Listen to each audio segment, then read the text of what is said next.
खतरनाक मौत के डर से वो अपना इरादा बदल लेती है और वो सड़क से उठकर किनारे पर चली जाती है। तब वो गाड़ी वाला इंसान भी इस लड़की की मदद के लिए नहीं रुकता। वो इसे नजरअंदाज करके आगे निकल जाता है जैसे उसने कुछ देखा ही नहीं हो। इस लड़की का नाम लीसा है। लीसा की जिंदगी बिल्कुल भी ठीक नहीं चल रही। दरअसल आज लीसा की बेटी का जन्मदिन है, लेकिन अब उसकी बेटी इस दुनिया में नहीं रही। तब हम देखते हैं कि जो गाड़ी कुछ देर पहले लीसा को इग्नोर करके आगे निकल गई थी, उसे अपनी गलती का एहसास होता है। इसलिए वो आदमी अपनी गाड़ी रिवर्स करके लीसा के पास आता है। गाड़ी के अंदर बैठा एडम नाम का आदमी लीसा से पूछता है, क्या तुम ठीक हो? जिस पर लीसा जवाब देती है, हाँ मैं ठीक हूँ, मुझे कुछ नहीं हुआ। इस पर उस आदमी ने लीसा को बताया कि इस सुनसान इलाके से शहर काफी दूर है, इसलिए अगर तुम चाहो तो मैं तुम्हें शहर तक लिफ्ट दे सकता हूँ। लीसा मान जाती है और फौरन उसकी गाड़ी में बैठ जाती है। सफर के दौरान एडम लीसा से पूछता है कि तुम अकेली इस सुनसान जगह में क्या कर रही थी? लीसा ने एडम को बताया कि आज मेरी बेटी का जन्मदिन है, जिस वजह से वो आज मुझे बहुत याद आ रही है, पर बदकिस्मती से वो अब इस दुनिया में नहीं रही और अब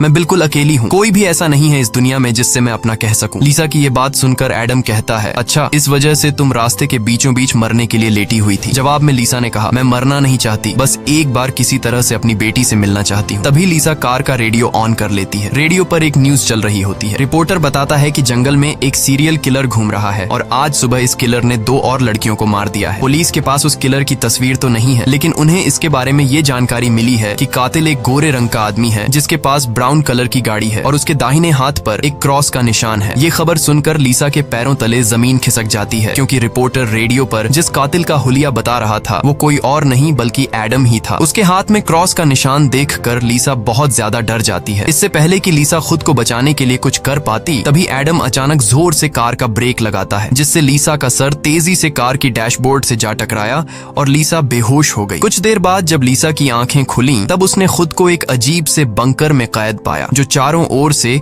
लोहे की मजबूत दीवारों से बना हुआ था। लीसा खुद को इस बंद जगह में कैद पाकर बहुत ज्यादा घबरा जाती है और मदद के लिए चिल्लाने लगती है, लेकिन उसकी मदद करने कोई नहीं आया। हम देखते हैं कि लीसा को एक अलग तरह का सूट पहनाया गया है और उसके हाथ में एक घड़ी भी पहनाई गई है। लीसा उस घड़ी को निकालने की बहुत कोशिश करती है, लेकिन वो घड़ी इतनी मजबूत थी कि काफी कोशिश के बाद भी वो उसके हाथ से नहीं निकलती। आखिर में जब उसे रियलाइज होता है कि इस जगह से निकलना इम्पॉसिबल है, तो वो थक हार कर एक जगह में बैठकर रोने लग जाती है। तभी अचानक उस चेंबर का दरवाजा खुला। लीसा ने देखा कि दरवाजे के दूसरी ओर एक सुरंग है। उस सुरंग के एंड से रोशनी नजर आ रही थी। लीसा को समझ आया कि अगर इस जगह से बाहर निकलना है तो इस सुरंग से होकर निकलना पड़ेगा। लीसा खुश हो जाती है कि उसे बाहर निकलने का रास्ता मिल गया है, लेकिन जैसे ही वो सुरंग के अंदर चली गई, तभी अचानक उसके पीछे उस चेंबर का दरवाजा अपने आप बंद हो गया। ये देखकर लीसा की सांस रुक गई और अब उसे समझ आया कि वो पहले से भी ज्यादा खतरनाक जगह में फंस गई है। तभी अचानक लीसा के हाथ में बंधे ब्रेसलेट में अलार्म बजने लगा और 11 मिनट का टाइमर सेट हुआ। ये देखकर लीसा समझ गई कि मुझे 11 मिनट में यहाँ से निकलना होगा, नहीं तो मैं हमेशा के लिए यहाँ पर बंद रह जाऊंगी। इसीलिए लीसा अपने हाथों और पैरों के बल रेंगती हुई जल्दी से उस रोशनी की तरफ बढ़ने लगी। लेकिन जैसे ही वो उस रोशनी के करीब होती जा रही थी, तभी अचानक उस सुरंग का आगे का दरवाजा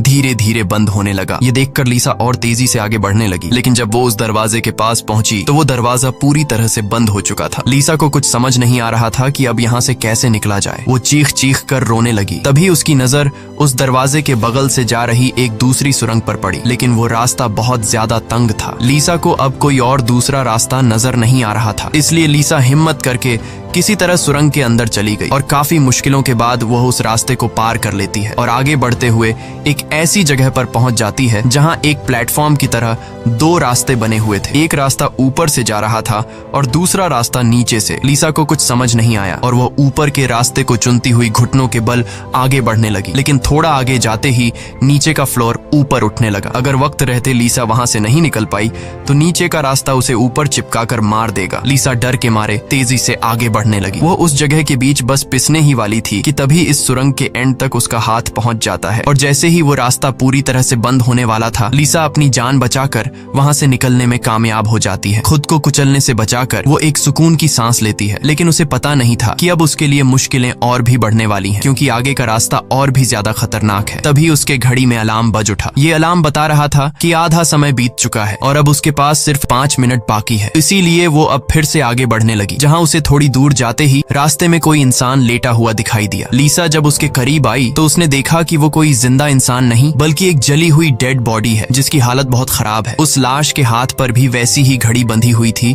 जैसी लीसा के हाथों पर बंधी थी। लीसा को समझ आ गया कि ये इंसान भी मेरी तरह इस सुरंग से निकलने की कोशिश कर रहा था, लेकिन वो यहाँ से निकलने में कामयाब नहीं हो सका और मारा गया। मतलब यहाँ से निकलना इम्पॉसिबल है। इस डेड बॉडी को देखकर लीसा की यहाँ से निकलने की बची कुची उम्मीद भी टूट गई, लेकिन उसने किसी तरह हिम्मत जुटाई और इस डेड बॉडी को साइड पर करके आगे बढ़ने लगी। जब वो घड़ी की तरफ देखती है तो उसके पास सिर्फ 2 मिनट का टाइम बचा हुआ था, इसीलिए वो और तेजी से आगे बढ़ने लगी। तभी अचानक एक मजबूत लोहे की सलाखों ने आकर उसका रास्ता रोक दिया। साथ ही उस सुरंग की दीवारों में से ढेर सारे हीटिंग पाइप निकलकर बाहर आने लगे और उस जगह को गर्म करने लगे। ये देख लीसा पूरी तरह से घबरा गई। वो समझ गई कि जल्द ही उसकी भी लाश उस जले हुए इंसान की तरह इस सुरंग में पड़ी होगी। उसे आगे क्या करना है कुछ समझ नहीं आ रहा था। तभी उसके पीछे दीवार का एक छोटा सा सेक्शन खुल गया, जिसे देख लीसा पीछे की तरफ रेंगती हुई उसके अंदर घुस गई। अगले ही पल एक कांच के दरवाजे ने इस सेक्शन को पूरी तरह से बंद कर दिया। जैसे ही लीसा के हाथ में बंधी घड़ी में टाइमर 0 पर पहुंचा, तभी उन हीटिंग पाइप से आग फुंवारे की तरह निकलने लगी और देखते ही देखते वो पूरी सुरंग आग की लपटों में डूब गई। लीसा जिस सेक्शन में बंद थी वह पूरी तरह से सिक्योर था, जिस वजह से उसकी जान बच गई। कुछ देर बाद वो हीटिंग पाइप्स वापस दीवार में चली गई। लीसा जिस सेक्शन में बंद थी उस चेंबर का दरवाजा खुल गया। लीसा ने जो कुछ अभी अपनी आंखों के सामने देखा उस वजह से लीसा उस सेक्शन से बाहर नहीं निकलना चाहती थी, पर उस सेक्शन की दीवार लीसा को बाहर धकेल देती है और पहले की तरह अपने आप सुरंग से जुड़ गई। लीसा जैसे ही वहां से बाहर आई तभी उसकी घड़ी में फिर से 11 मिनट का टाइमर सेट हुआ। वह जैसे ही थोड़ा आगे बढ़ी तभी उस सुरंग का ऊपरी हिस्सा नीचे आने लगा और बिल्कुल उसके साथ आकर चिपक गया। बस इतना गैप बचा कि वो रेंगते हुए यहाँ से आगे निकल सके। लीसा अब पूरी तरह से बेबस हो चुकी थी। वो जोर जोर से रोने लगी। जब उसकी नजर घड़ी पर पड़ी तो वहाँ उसका टाइम खत्म हो रहा था, जिसका मतलब था कि अब से ठीक 11 मिनट बाद फिर से उस सुरंग में आग का सैलाब आएगा और लीसा को राख कर देगा। वो सोचती है कि इतनी बुरी मौत मरने से अच्छा है कि क्यों ना एक बार फिर से वो यहाँ से निकलने की कोशिश करे। इसीलिए वो फिर से हिम्मत करके अपनी जान बचाने के लिए पीठ के बल अपने हाथों के सहारे रेंगते हुए आगे बढ़ने लगी। थोड़ी दूर ऐसे ही रेंगते हुए जाने के बाद वो सुरंग खत्म हो गई और आगे पानी का एक टैंक आ गया। लीसा बहुत ज्यादा थक गई थी और प्यास ने उसका बुरा हाल कर दिया था। वो इसी तरह लेटे हुए हाथों की मदद से पानी पीकर अपनी प्यास बुझा लेती है। जब उसने अपनी घड़ी की तरफ देखा तो अब सिर्फ 8 मिनट रह गए थे। अब पानी के अलावा उसे कोई और दूसरा रास्ता नहीं दिखा, इसलिए वो एक लंबा सांस लेते हुए पानी में ही उतर गई। पानी में उतरने के बाद टैंक काफी बड़ा था। उसे अब समझ नहीं आ रहा था कि किस तरफ जाना है। वो यहाँ वहाँ पानी में निकलने का रास्ता ढूंढने लगी, मगर उसे कोई भी निकलने का रास्ता नहीं मिला। दूसरी तरफ जहाँ से वो इस टैंक में उतरी थी वह रास्ता भी बंद हो चुका था। अब उसकी सांस भी खत्म होने लगी थी। तभी टैंक में से ऊपर की तरफ एक दरवाजा खुल गया। लीसा जल्दी से उस दरवाजे से होते हुए ऊपर निकल आई। बाहर निकलते ही उसने जोर जोर से सांसें लीं और आगे का रास्ता तय करने लगी, लेकिन लीसा बहुत ज्यादा थक चुकी थी। आगे बढ़ना उसके लिए बहुत मुश्किल हो रहा था और कुछ ही देर में भारी थकान की वजह से लीसा की बीच रास्ते में ही आंख लग गई। लेकिन तभी लीसा के कानों में किसी के चीखने की आवाज गूंज उठी। वहां और भी कोई था जो मदद के लिए पुकार रहा था। उसकी आवाज सुनकर लीसा के अंदर बचने की एक उम्मीद जाग उठी, इसीलिए वो जल्दी से उस आवाज का पीछा करने लगी। अचानक एक जगह उसके ठीक नीचे एक दरवाजा खुला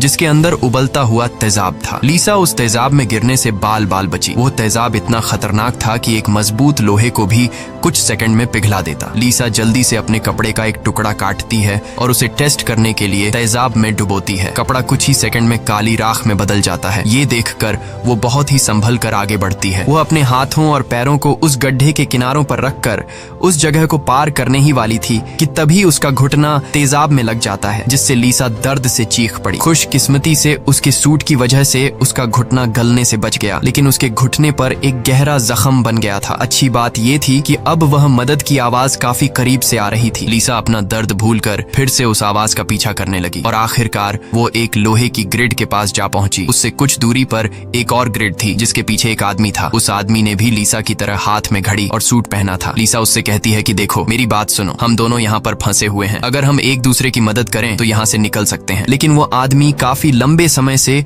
उस सुरंग में फंसने की वजह से उसकी दिमागी हालत खराब हो चुकी थी। वो कभी लीसा को गालियां देने लगता तो कभी सॉरी करने लग जाता। वो कहता है कि ये लोग जल्द ही वापस आएंगे और हम दोनों को मार देंगे। ये कहकर वो पागल जोर जोर से हंसने लगा। तभी लीसा देखती है कि उसके हाथ में बंधी घड़ी में 60 सेकंड की काउंटिंग शुरू हो गई है। वो हीटिंग पाइप्स दोबारा दीवारों से बाहर निकल आए और इस बार बचने के लिए जो सेक्शन था वो लीसा और उस आदमी के बीचों बीच खुलता है, जिसमें सिर्फ एक ही इंसान के छिपने के लिए जगह थी। अब या तो वो पागल आदमी बचेगा या फिर लीसा। अगले ही पल लीसा और उस पागल आदमी के आगे जो लोहे की ग्रिड थी वह हट गई। ये दोनों तेजी से उस चेंबर की तरफ भागने लगे और दोनों एक साथ चेंबर तक पहुंचे, जिसके बाद ये दोनों एक दूसरे को मारने लगे। उस बीच कभी लीसा उस पागल आदमी को चेंबर से बाहर निकाल देती तो कभी वो पागल आदमी लीसा को बाहर धकेल देता। लेकिन आखिर में जैसे ही वक्त खत्म होने वाला होता है, लीसा उस आदमी को लात मारकर चेंबर से बाहर कर देती है। वो आदमी लीसा को पैर से पकड़कर बाहर निकालने की कोशिश करता है। तभी 60 सेकंड खत्म हो गए और उस चेंबर के शीशे के दरवाजे ने उस आदमी का हाथ काट दिया। दर्द से वो आदमी चिल्ला उठा। तभी लीसा की नजर उस आदमी के हाथ पर पड़ी जिस पर क्रॉस का टैटू बना हुआ था। उस टैटू को देखकर लीसा समझ जाती है कि ये आदमी कोई और नहीं बल्कि उसे कार में बेहोश करने वाला सीरियल किलर एडम है। अब लीसा की सारी कंफ्यूजन दूर हो गई। पहले लीसा को लग रहा था कि एडम ने इसे यहाँ कैद करके रखा है, लेकिन उसकी ये सोच गलत थी क्योंकि एडम बेचारा तो अब खुद मौत के मुंह में था। इतने में ही लीसा की घड़ी पर 11 मिनट का वक्त पूरा हो गया और उन हीटिंग पाइप्स से निकलती तेज आग ने कुछ ही सेकंड्स में एडम को राख में बदल दिया। अपनी आंखों से एडम की इतनी भयानक मौत देखकर लीसा डर के मारे कांपने लगी। कुछ देर बाद सेक्शन के अंदर एक छोटे सुरंग में से एक रोबोट आता है। वह एक बहुत ही भयानक सा स्कल था। ये रोबोट लीसा को कोई नुकसान नहीं पहुंचाता बल्कि उसके तेजाब से जले हुए घुटने को ठीक कर देता है। लीसा ने उससे पूछा कि वो कौन है और उसे यहाँ क्यों लेकर आया है। जवाब में उस रोबोट के मुंह से एक टूल निकलता है और वो टूल लीसा के सूट के साथ कनेक्ट हो जाता है। उस टूल की मदद से लीसा को फ्लैशबैक की सारी बातें याद आने लगती हैं, जब वो कार में एडम के साथ थी और उसे एडम की सच्चाई का पता चलने पर एडम की उसके साथ झड़प हो गई थी। उस दौरान एडम ने लीसा पर चाकू से सीने पर वार किया और कार से बाहर फेंक दिया था। उसी पल लीसा को आसमान से उसकी ओर आती एक सफेद रोशनी दिखाई दी थी, जिसके बाद लीसा वापस प्रेजेंट में आती है। लीसा को अब एक बात समझ आ जाती है कि उन एलियंस ने ही दरिंदे एडम से उसकी जान बचाई थी और उसे यहाँ लाए थे, लेकिन वो उसे यहाँ क्यों लाए थे ये बताए बिना ही वो रोबोट वहाँ से निकल गया। लीसा ये भी समझ जाती है कि ये लोग जो भी हैं वे उसे मारना नहीं चाहते, बस उसे इस गेम को पार करना होगा, तभी वो यहाँ से निकल पाएगी। लीसा अब आगे का रास्ता तय करने उस चेंबर से बाहर आ गई। एडम का कटा हुआ हाथ भी वहाँ पर पड़ा हुआ था। उसी समय लीसा को उस कटे हाथ पर टाइमर के नीचे कुछ सिंबल्स दिखाई दिए। लीसा उन सिंबल्स का मतलब समझने की कोशिश कर ही रही थी कि तभी एक घूमता हुआ पंखा उसकी ओर आने लगा। उसे देख लीसा अपनी जान बचाने के लिए पीछे हटने लगी और उससे बाल बाल बचती हुई एक छेद से ऊपर की सुरंग में चली गई। तभी अचानक उसे सुरंग के ऊपर से किसी के चलने की आवाज सुनाई दी। वो आवाज एक जगह पर जाकर रुक गई। उस जगह पर सुरंग का ढक्कन खुला और उसमें से एक भयानक सा क्रीचर उतरा, जो देखने में तो इंसान था लेकिन जानवरों की तरह घुरा रहा था। उसका शरीर पूरी तरह से जल चुका था और उसकी आंखें सफेद पत्थर की तरह चमकदार थीं। तभी लीसा की नजर उसके कटे हुए हाथ की तरफ गई। उसका कटा हुआ हाथ देखकर लीसा समझ गई कि वो कोई और नहीं बल्कि एडम है, जो जलने के बाद एक राक्षस में बदल चुका है। अब वो लीसा को मारना चाहता था। एडम की आंखें जल गई थीं, इस वजह से वह लीसा को देख तो नहीं सकता था पर वो सुन सकता था। लीसा चुपचाप धीरे धीरे आगे बढ़ने लगती है, लेकिन तभी उसकी घड़ी के फर्श पर टकराने से एक हल्की सी आवाज गूंज उठी, जिससे एडम को उसकी भनक लग गई और तेजी से लीसा को मारने के लिए उसके पीछे आने लगा। लीसा उसके हाथ लगने ही वाली थी कि तभी लीसा एक पतली सुरंग से उस पार चली गई। एडम को कुछ नजर न आने की वजह से वह उस जगह को पार नहीं कर पाया। लीसा उस सुरंग से आगे बढ़ती हुई एक ऐसी जगह पर पहुंची जहां उसके पास आगे जाने के लिए 2 रास्ते थे। लीसा को कुछ समझ नहीं आ रहा था कि किस रास्ते को चुनना चाहिए। वह बहुत सोचने के बाद जब उसे कुछ समझ नहीं आता तो वह एक अंदाजे से लेफ्ट वाले सुरंग में घुस जाती है। सुरंग के बाहर एक कमरा था जिसकी चारों ओर कांच की दीवारें थीं। उन दीवारों पर लीसा को उसके पैदा होने से लेकर अपनी बेटी को जन्म देने तक की सारी यादें दिखाई दे रही थीं। वहां लीसा ने यह भी देखा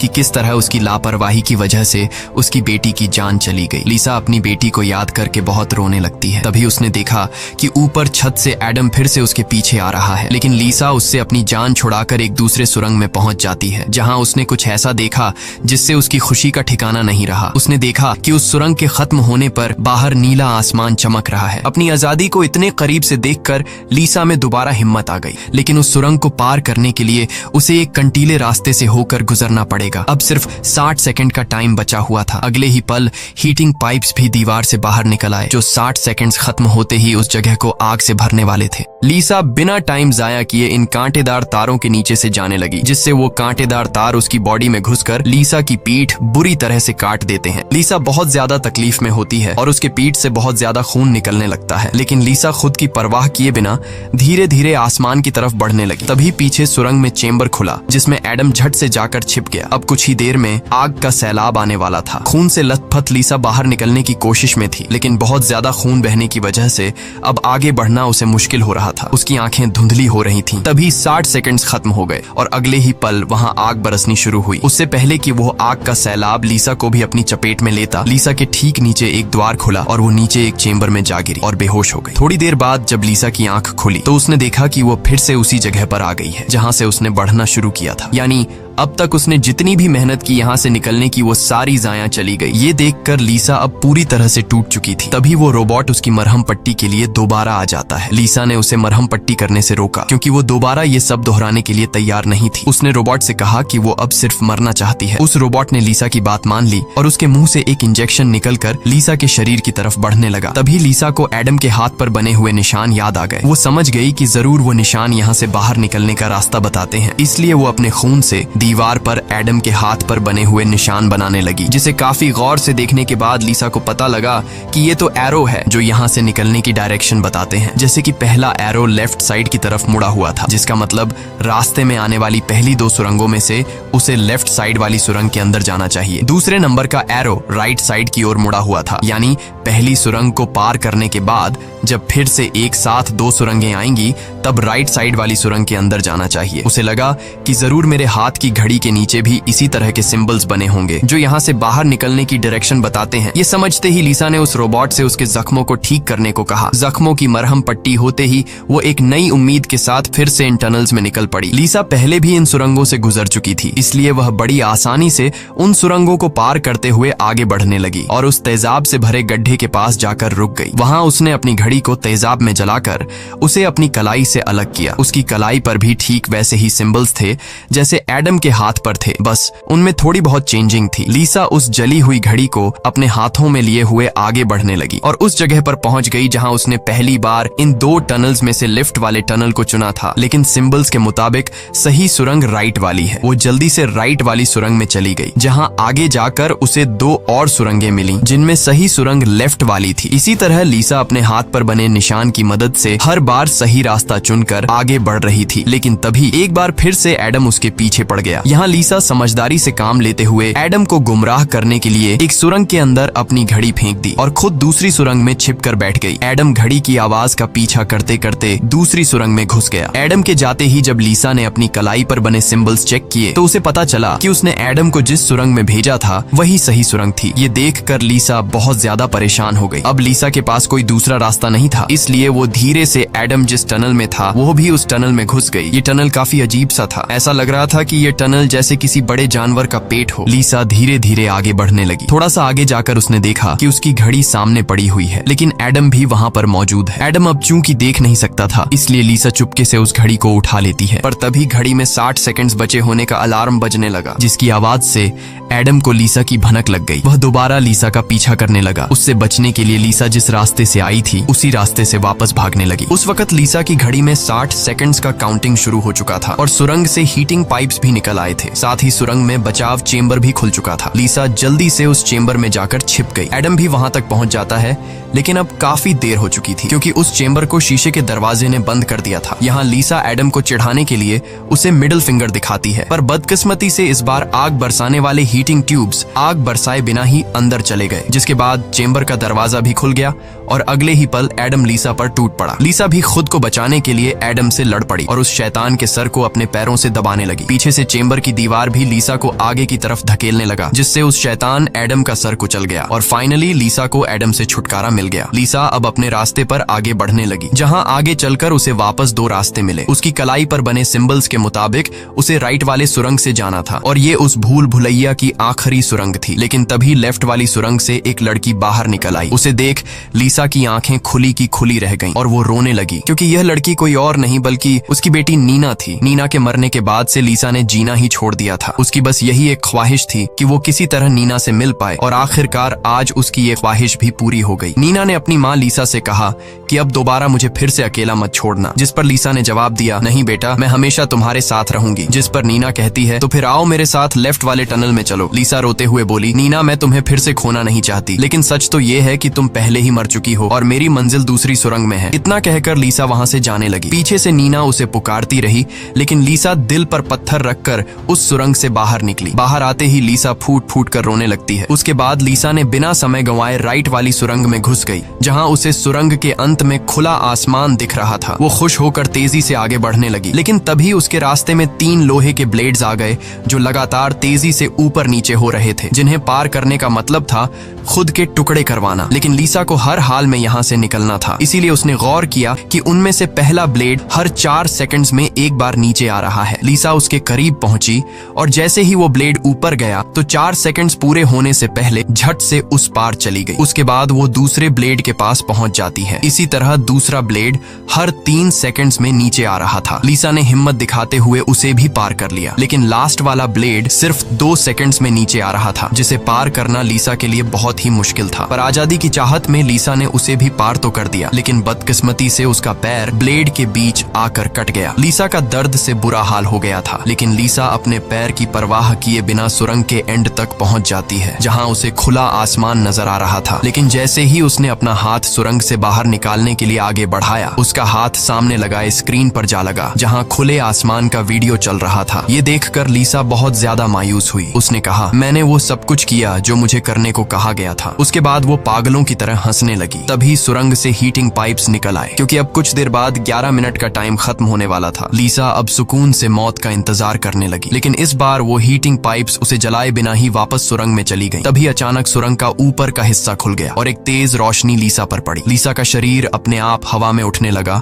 और उस रोशनी में समा गया। थोड़ी देर बाद जब लीसा की आंख खुली तो उसने खुद को एक झरने के किनारे पाया, जिसे देख लीसा के चेहरे पर मुस्कान वापस लौट आई। वहाँ पर नीना भी मौजूद थी। लीसा ने नीना से पूछा, क्या मैं मर चुकी हूँ? इस पर नीना ने कहा, तुम्हारा शरीर एक बार नहीं बल्कि अब तक कई बार मर चुका है। लीसा ने फिर से पूछा कि अब यहाँ मुझे क्या करना है? जिस पर नीना ने जवाब दिया, यहाँ तुम्हें बस जीना है और कुछ नहीं करना। यहाँ हमें पता चलता है कि जिस जगह पर लीसा अब मौजूद थी वो जगह दुनिया नहीं बल्कि कुछ और ही थी और किसी स्वर्ग की तरह खूबसूरत थी। इस फिल्म की शॉर्टकट एक्सप्लेनेशन ये है कि लीसा जब एडम के साथ कार में सफर कर रही थी, तब एडम ने लीसा पर चाकू से वार करके उसे मार दिया, जिसके बाद वह सीधा नरक पहुंची। वहाँ उसके पाप धुल गए और एंड में वह स्वर्ग जा पहुंची। इसी के साथ ये कहानी खत्म हो जाती है। अगर वीडियो आपको अच्छी लगी हो तो हमारे चैनल को सब्सक्राइब और वीडियो को लाइक कीजिए।